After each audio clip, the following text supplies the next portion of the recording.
Good morning, fifth graders. What day is it today? It's November 1st. Yes, we started November, so the Rubik's Cube Challenge is not over, but it's been a month. Remember that we kicked it off at the beginning of this month, and we have about 17 kids that have already passed the Rubik's Cube and many, many more going. So we're going to start winding up the Rubik's Cubes in the next couple of months, or next couple of weeks before we kick off Shark Tank. So start getting those business ideas ready. Time to make some real money. But for today, what are we going to learn about? We're going to learn about decimal subtraction. So here we go. Two things I want you guys to for sure remember about any adding or subtracting of decimals. First, let's take a look at this star. Make sure the numbers balance. So remember, if you need to add a 0 to one side to make it balance, let's say we have like decimal 86 and decimal 4. This one has 2 behind the decimal. This one only had the 4. Add the 0 to make sure that both now have 2 to the right of the decimal. So we're going to make sure it balances. And if you make sure it balances on this teeter-totter right here, then guess what? You're going to automatically be lining up the decimals. So basically, the main rule for adding and subtracting decimals is to line up the decimal. So let's take a little bit, let's try a couple of problems this morning. And as we're doing it, remember going back to second grade, our subtraction rules, which is going to be using borrowing and some other things. So first of all, we have 5 4/10. Just reminding you how to read this number.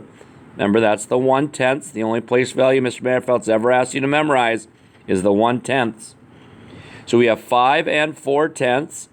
Take away 3 35/100. So the first thing we have to do is right here. Actually, you know what? I have a different way to circle this. I think it's pretty cool. It's right here. Watch. This tool. I think it disappears. Yep, see? Whoa. Okay, satisfying. Anyway, first thing we want to do is make sure that both balance, right?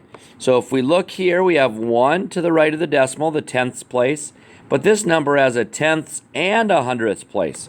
So just like we did right here, we're going to add a 0 to make sure this one now has 2 to the right of the decimal and this number has 2 to the right to the decimal. Next, we're going to stack it up and down. So let's do it right here. We have 5 now and 40/100ths. Take away 3 35/100ths. And notice that our decimal lines up. So if you'd copy this right now on your piece of paper, and then if you would please pause the video and try to do that subtraction by yourself, that would be awesome. And then, Gilroy's back! Yeah, baby! Woo! All right. So, all right, let's try some borrowing here. So when we subtract, we have 5 take away 0. Your brain's going to want to put a 5 right there. But of course, we cannot put a 5 there because if you have nothing, you can't take away 5. So we're going to borrow. So we're going to go over to the 1/10ths place, cross out the 4 and make it a 3. And then remember, when we're borrowing with regular place value, we always add 10. Okay, so we took from the 10ths. That's why we're going to make the 0 into a 10, and then we just have regular subtraction. So now we're set up to do the problem. We have 10 take away 5 is 5.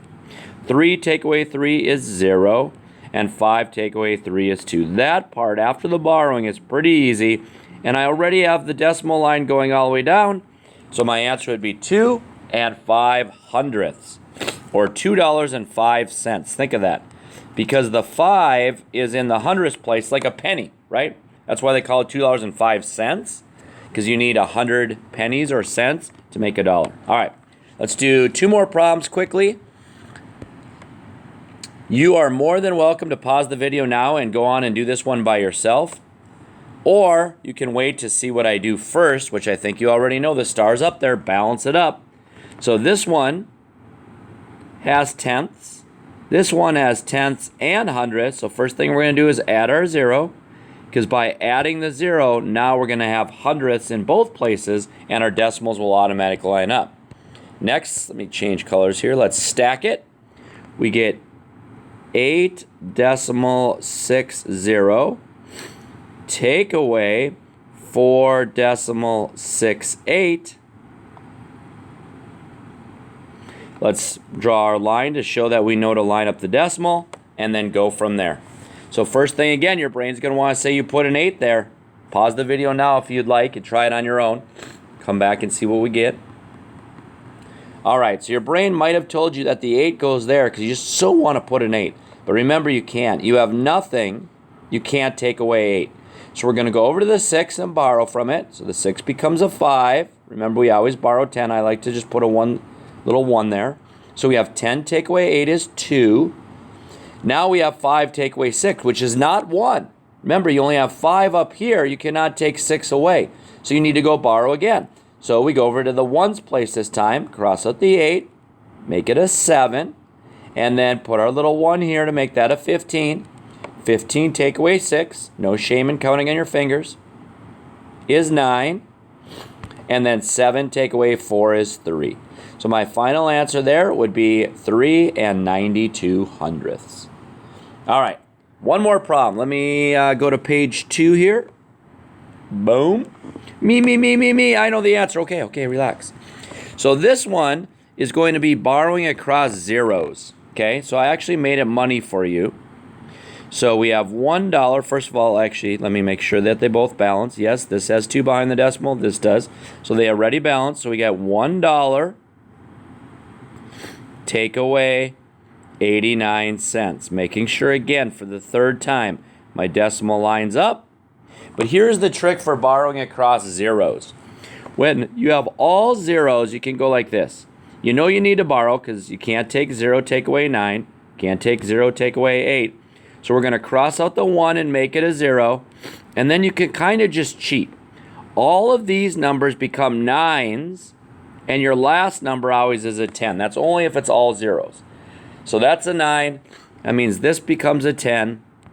10 minus 9 is 1. 9 minus 8 is 1. And 0 take away 0 is 0. So you'd be left with 11 cents. Okay? You do have page 132B to do as your homework. You don't have to say, but I've never been to school yet. I haven't got chapter 3 book. Don't worry, I'll have a picture of it as a PDF. So please do it inside of a notebook. You could send me a picture. You could save it till you come back. But please practice your math while you're at home. All right, thank you for being great listeners. I look forward to you all coming back soon. And have a great day.